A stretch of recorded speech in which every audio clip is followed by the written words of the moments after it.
Des affiches pour lancer un appel au secours et tenter d'empêcher l'implantation d'une carrière sur un site classé Natura 2000 qui contient une des plus grandes réserves d'eau du Var.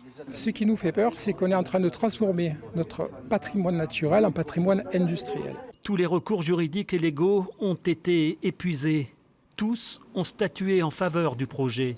Pourtant, les opposants refusent de baisser les bras. La carrière là, qui va démarrer depuis à peu près derrière le Pin, qui va se poursuivre pour sa première tranche, là où ça a été déboisé, et qui va se poursuivre avec une extension 4 à 5 fois plus grande vers l'ouest. Une perturbation qui, selon les associations de protection de l'environnement, est irréversible pour la flore, mais surtout pour la faune du site. On va pouvoir trouver plusieurs espèces protégées au niveau européen.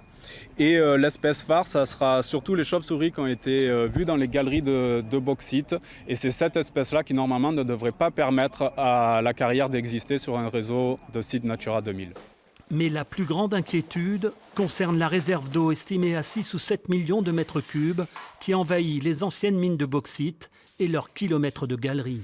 Cette carrière va écraser la plus grosse réserve d'eau potable qui alimente notamment tout le littoral varois et l'aire toulonnaise. Et si on détruit cette réserve avec la sécheresse, comment va-t-on s'alimenter?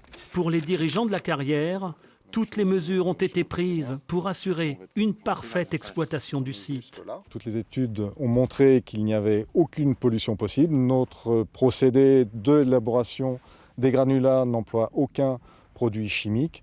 Ce sont que de transformations mécaniques qui broient la roche et il n'y a aucune pollution possible par notre activité. Les premiers travaux d'extraction sont prévus à la fin de cette année. Une quinzaine de personnes devraient être embauchées sur le site de Mazogues.